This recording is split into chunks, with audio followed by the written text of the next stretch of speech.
Welcome everybody to another episode of the Chin and Talk podcast. I don't know what episode this is.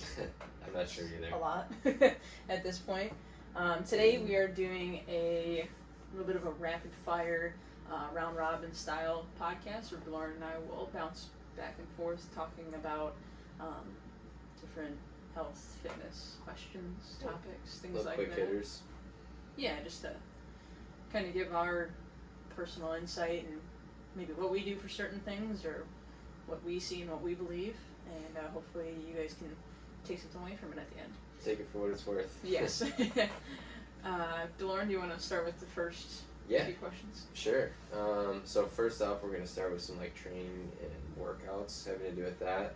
So what is your current favorite workout tweak that you've changed a little bit, that you've seen good progress from, if you have any, or maybe in the past too? Like one thing you've changed. Yeah. And it's like, oh yeah. I mean, I would say a specific tweak that helps would be walking. I'd say walking more, like focusing just on that. It's just a nice, low impact way to get more activity in, and I think it's very overlooked for most people. They think that when they're doing cardio, they have to be, going really hard, or running, or like they think, running, I have to be doing this, or high heart rate. And the nice thing with walking is, you can just track your steps and then just add a few thousand steps each day on your normal. Yeah. And it does make a difference in, your energy levels, how you feel, your digestion, just nutrition, like insulin response. There's a lot of different benefits that walking has. Mm-hmm. So not only physically but mentally. Right, yeah. That too. Yeah. How about you? For me, I think I was gonna kind of go down the same road with like the cardio side of it a little bit, like doing slow, easy runs for me. Yeah.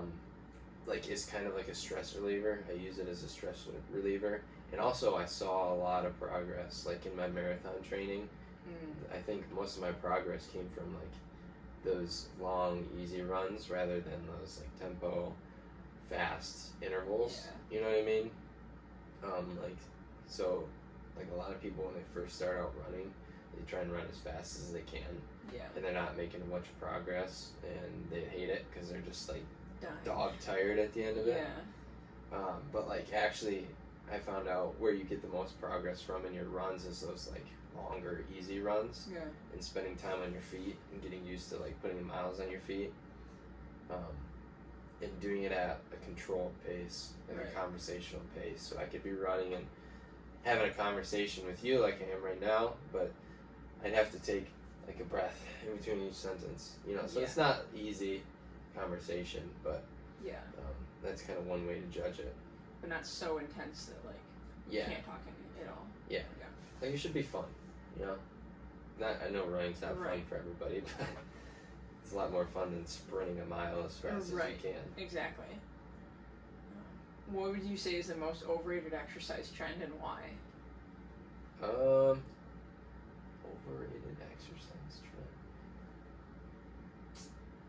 I would say,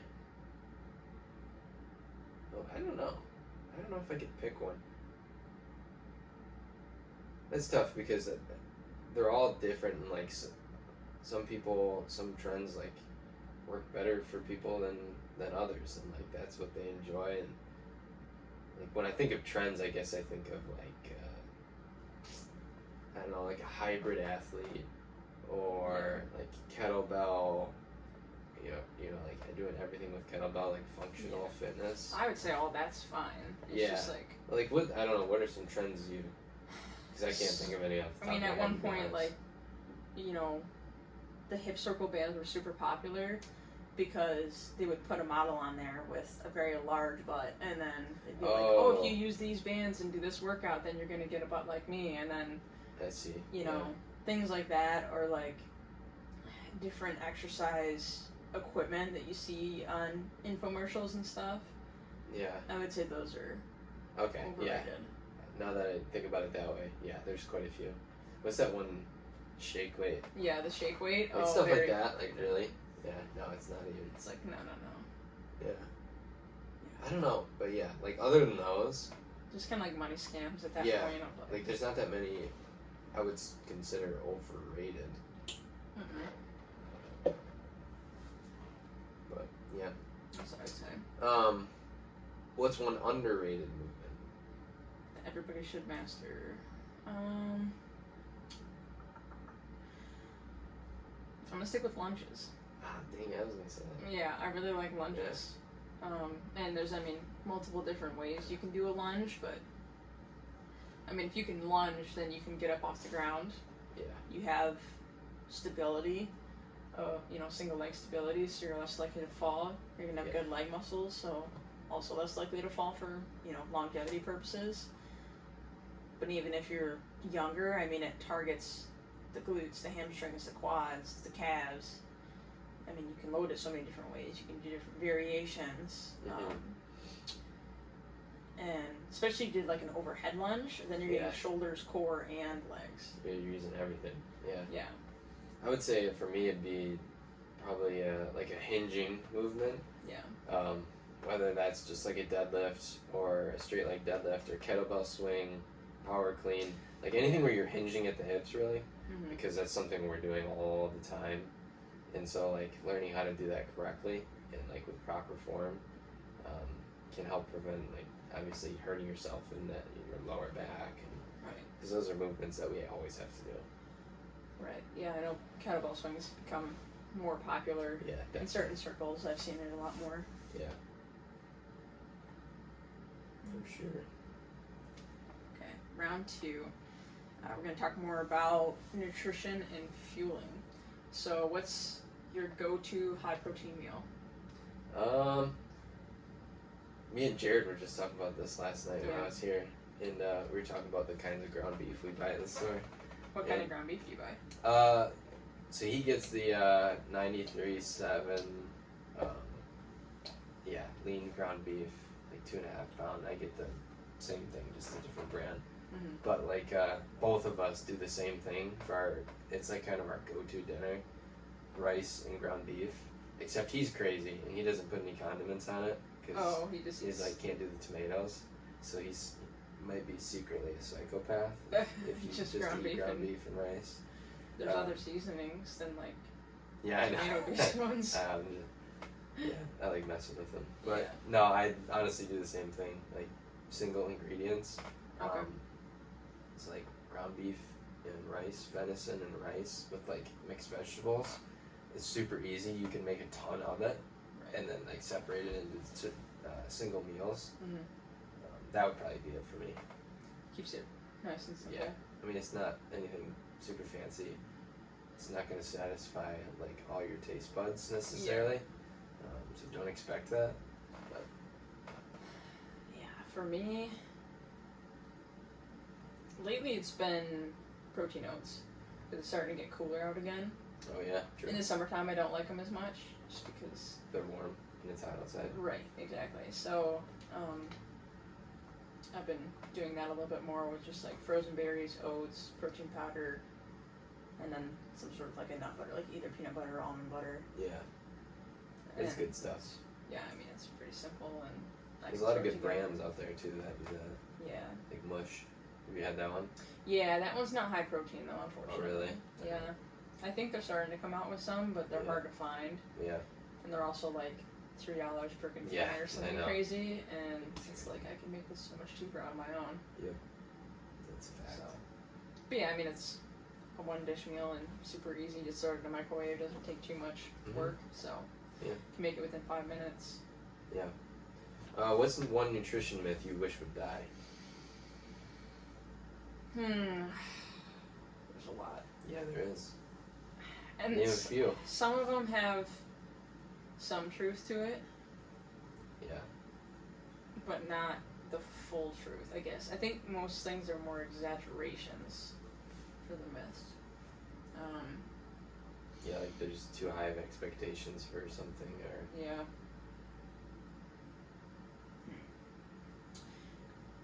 Because, like, for example, one of the myths of like, if you eat after dinner or like past 6 p.m. or past some arbitrary point of time, then it's all going to be fat or something like that. So, like, yeah, that's a myth because it matters more so what your overall diet looks like and if you're in a calorie deficit. But I can see where they, like, people recommend that, but the basis on what they recommend is not right. Yeah. Because most people, if they eat after dinner, is it going to be, carrot sticks and hummus and fruit and, healthy stuff? It's going to be snacky stuff. Sure. Like bag of chips or ice cream or, candies, things like that. Mm-hmm. So, yeah, while I can see there's, like, little nuggets in each of the myths, I can see where it's, like, it can help with good intentions, but it's not correct. Yeah. Mine would probably be, it's not necessarily a myth, but like the fact that people would think if you have, one bad meal during the day or one bad meal during the week, that it kind of ruins, it's like, like, shoot, I ruined everything, I ruined it all, you know what I mean? Like, there goes my workout that I did today, whatnot, and then, like, that snowballs into other things, which we've talked about before, but that's kind of like a myth that we're putting in our own head. Yeah, all or nothing. Yeah, which is something that I still struggle with a little bit, so that's why I thought of it. But, like, yeah, if you have one bad meal, sometimes I'll do that. Like, I'll go off track a little bit, and then it's just, like, it snowballs. Yeah. And then, like, the rest of the day, I'm just, like, don't care at all. Right. You're you like, know? well, I already messed up, so I don't care. And yeah. But it's, like, something that we're putting in our own head, and, like, it can be when you get into that mindset of, like, just screw it, like, whatever. It can be really hard to bring yourself back. But, like, finding that in between of moderation, and not going so overboard, but not being so strict at all, is, like, in the long run, is so much better than one or the other. Right. So much better. Is it, like, when I can have a weekend where I can do that, like, I can be in moderation, I feel so much better, like, going into the following week, going into work and, like, working out. I don't feel guilty, like, but I feel, like, satisfied as well. Yeah. So. Not like you deprived yourself or you were missing out, but just, Exactly. So it's something I'm working on. I've gotten better at it. What's one small habit that's had the biggest impact on your nutrition consistency? Probably that right there, honestly. I'd just go back to that. Like, just keeping everything in moderation and not beating myself up for it, and keeping myself corralled. Like, don't let yourself completely loose, you know. But it's also okay to have a brownie, every now and then. Just realize that it's not that big of a deal. And no. Yeah. Yeah. Maybe a little bit looser on the weekend and tighter during the week, and that works for you. And that's exactly what I do. Pretty tight during the week. Then I loosen up on the weekend a little bit, but I'm not going like, I used to go out of my way to, like, eat crap once I would get a little bit. Now it's just whatever, Right. Yeah, I would agree with that. Like, for myself personally too, it's a little bit looser on the weekends. Usually I'm either, like, if I have a drink or something, I usually don't have a dessert or, something vice versa like that. I try to moderate that a little bit. Or if I know I'm going to have a treat or drink, then I'm like, okay, I should have some better food, at least. I would say, for me, a small habit is roasting vegetables. Like doing a sheet pan if there's a bunch of veggies. And roasting them and having them, because it tastes way better like that. And then if you... Like crispy? Yes. A little bit crispy. Like it just has better flavor overall. And then, I can add whatever protein I want to it at that point. But it's just made it really easy to chop up a bunch of vegetables, like whatever you have. It's not just like a specific recipe that, you need this specific vegetable and this, specific everything. You just kind of like make a grab and go. Yeah. Throw it all in there. everything but the kitchen sink, pretty much. Yeah. And that's helped get in more vegetables on a daily basis. Yeah, just making it taste better. Like adding seasonings, making sure like put some olive oil on it, roasting it with that, and then having some sort of a sauce. Like making homemade sauces has been really good too. Yeah, that would be interesting. So using like Greek yogurt and mixing that with tahini and what was that? Chili oil, tahini, Greek yogurt, and pickle juice. That does sound pretty good. I've seen people make like homemade Chipotle sauce. Yeah. Or something, right? Or no, Probably. is it Chipotle? No, Chick-fil-A? Oh, Chick-fil-A sauce. I think it's probably. Chick-fil-A. It's Yeah. like that yellowish. Mhm. Yeah. Yeah, I was gonna say with like using Greek yogurt as a base for sauces. Yeah. I mean, that's I mean, it tastes good, especially over like vegetables or something. You have a little sauce in there. Doesn't have to be anything crazy, but it just adds a little bit of something. And you don't need to feel bad. Like if you took a bottle of ranch and you had 2 tablespoons of that, I mean, that's so many calories right there. Yeah. Like the average serving that somebody probably eats on a salad or something would It's probably be way more than the salad itself. Yeah, way more than the salad itself. So making your own dressing, as I say, would be good. And it's not too hard to whip up Greek yogurt with some other things and then call it good. Yeah. What is your best recovery hack that you use or that you know of?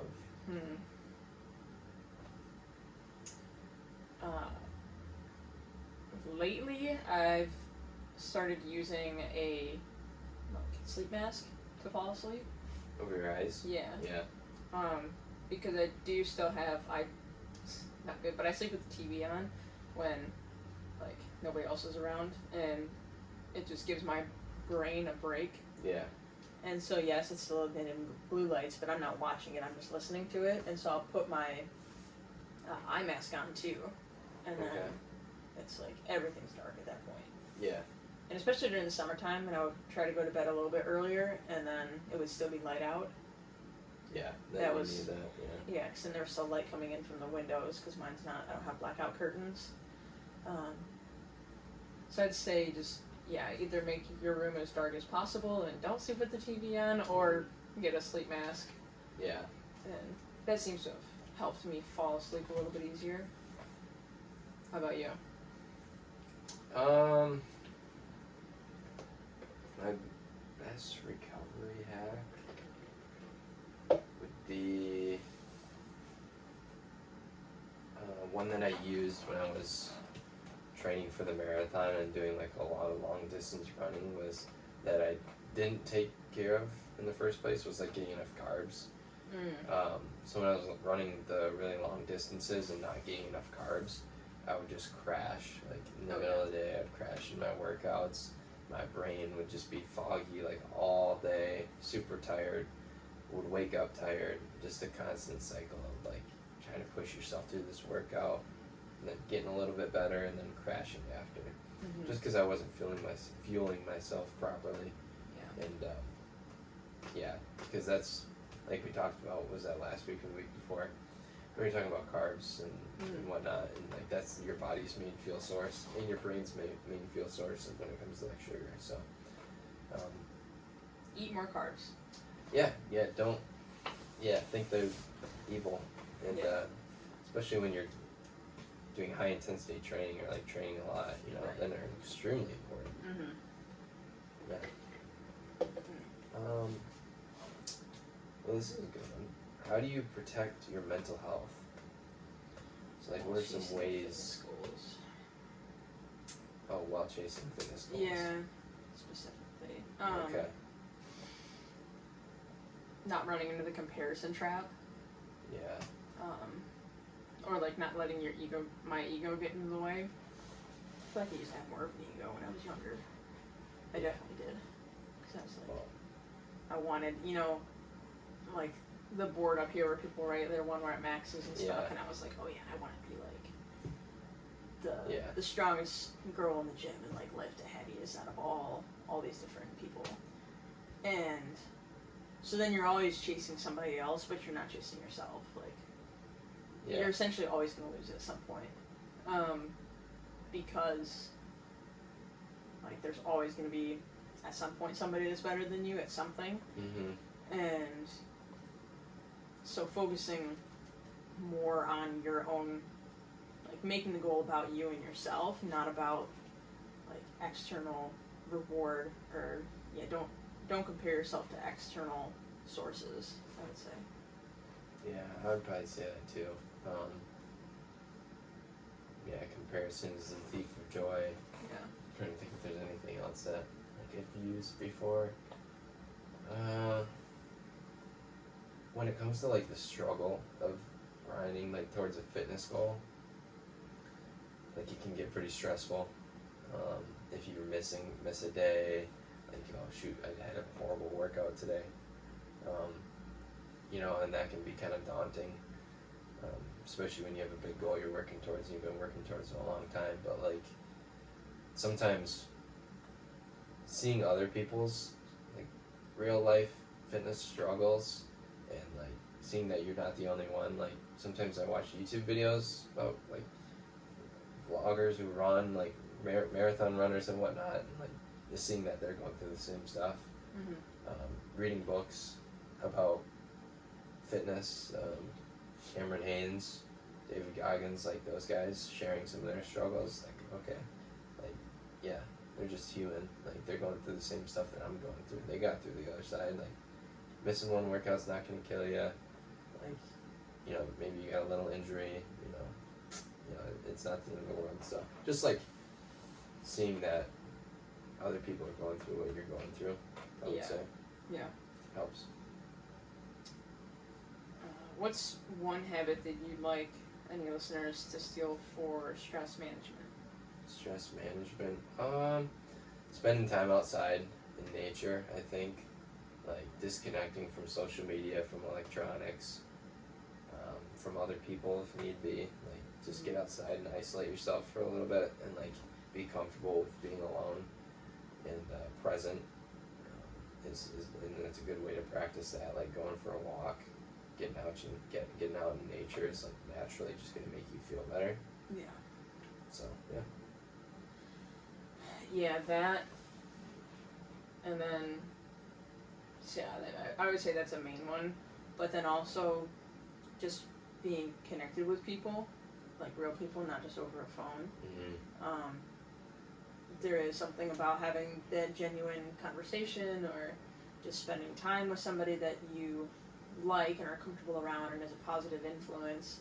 I think that that really takes the stress levels and reduces that for everybody. Just you get a good flow of endorphins and neurochemicals and everything like that when you see somebody that you love and care about. So spending more time with those people in your life.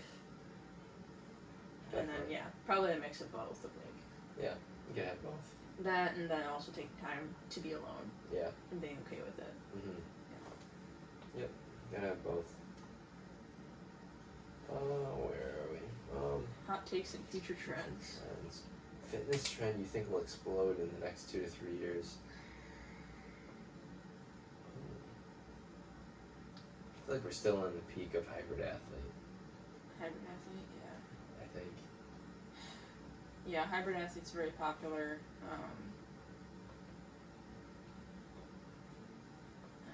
I think there's going to be. I'm starting to see more things geared towards GLP-1s. Mm-hmm. And so I'm guessing that there's going to be some sort of a fitness trend that comes out along with it. They say, do these workouts while you're on, Ozempic or tirzepatide or these different weight loss drugs. In the next 2 to 3 years, I'm going to probably say something like that will come out.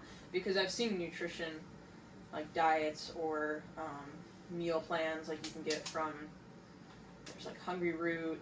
I think even Factor has a GLP-1, like, really? You should eat these meals on GLP-1s, and it's basically just like a balanced meal. Yeah.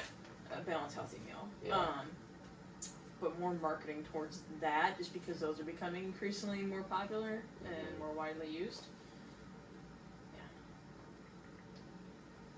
Yeah, I would agree with that. I can't think of any other ones, to be honest.